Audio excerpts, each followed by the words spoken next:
Businesses have inputs and outputs. The inputs go into the machine, the outputs come out of the machine. You can control the inputs, you cannot control the outputs. Therefore, what should you focus on in business? We'd say the things you can control. I'm Arthur Petrobos, Managing Partner here at Hillview Partners. We're a middle market, lower middle market, M&A and capital advisory firm, helping companies, owners, executives generating $1 million to $10 million in pre-tax earnings of profit to sell their businesses or secure capital.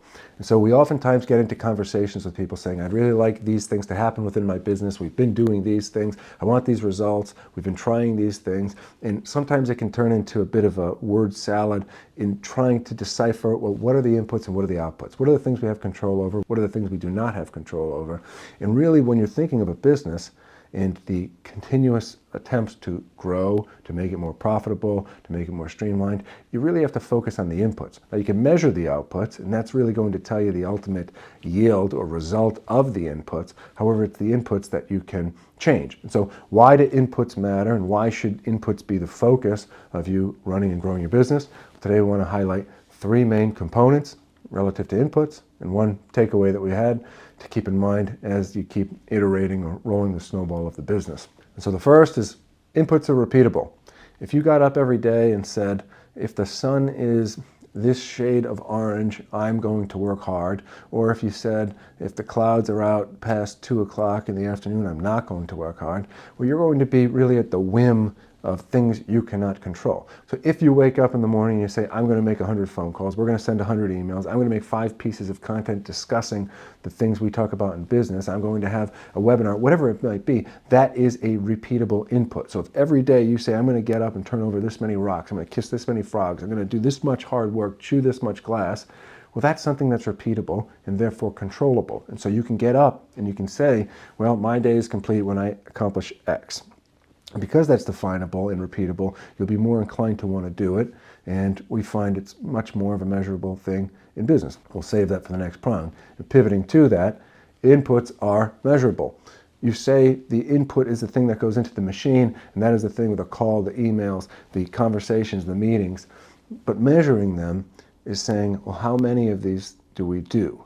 And just like we said, we can measure the inputs and we can measure the outputs. And so you say, okay, well, if I make 100 phone calls a day, it has yielded this many meetings that ultimately lead to clients. And so you can look at kind of the pull-through rate of that. And that can be, again, sales is probably the easiest way to perceive this, but really it can happen in any part of the business, that if we pursue or if we have the inputs of the execution of the business in this way, this is what the outputs look like, or this is what the results look like, and it becomes measurable. And then you can say, okay, well, if we can keep a constant rate of yield, we can just increase inputs, but at the same time, if you can improve what it is that you're offering, the process, the people, the exercise of it, well, then that can work even double, right? And that gets a little more complicated, but what we say is the inputs at the very least can be measurable such that you can determine what level of effort you're putting into something.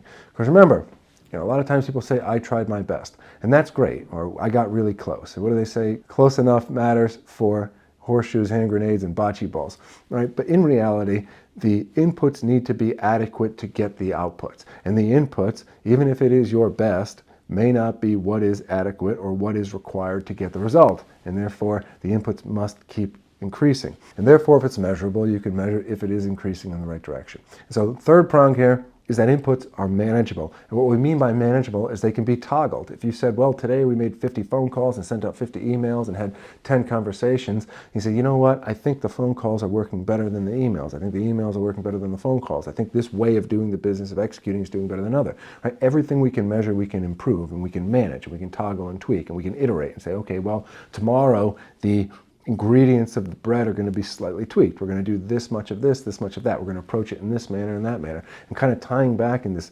cyclical pattern, whatever you can repeat, you can then measure, and then you can then manage. Right? So think of it as a science experiment. I mean, that's truly what business is, right? We're going to try this science experiment to see if this way of providing the service product we're offering works best, if this way of marketing brings in more clients, if this way of managing people gets better results. And a lot of times it's just trial and error, and that trial becomes a lot more educated as the business evolves, but that is ultimately the exercise being undertaken. So the more you can iterate it, the more you can manage it, the more you can control, perceive, and optimize, the better the result's going to be. And so that's the idea of businesses. If we focus just on the outputs, just on kind of what comes out of the vending machine, it's hard to reverse engineer, like, well, what exactly worked there? right? And there are going to be certain parts of business that are luck or happenstance or good fortune or blessings, however we want to look at it.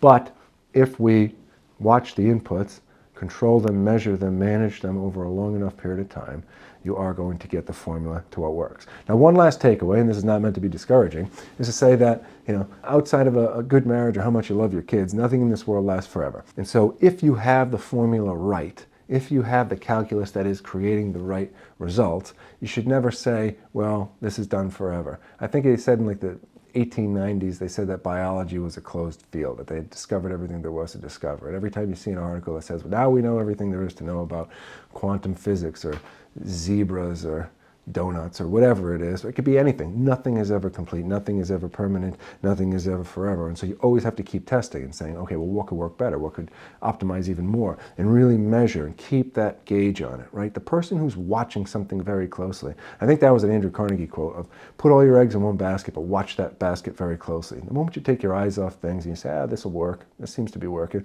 it will have momentum, but that momentum will stop at some point. That entropy sets in and things just start to disintegrate. And so while it works, you need to make sure it keeps working. And so as we say, some is good, more is better. How much attention is enough to pay to something? Just a little bit more. And so that's the thought for today. Hope the week continues to go well for everyone. Keep pushing forward. God bless. We'll see everyone next time.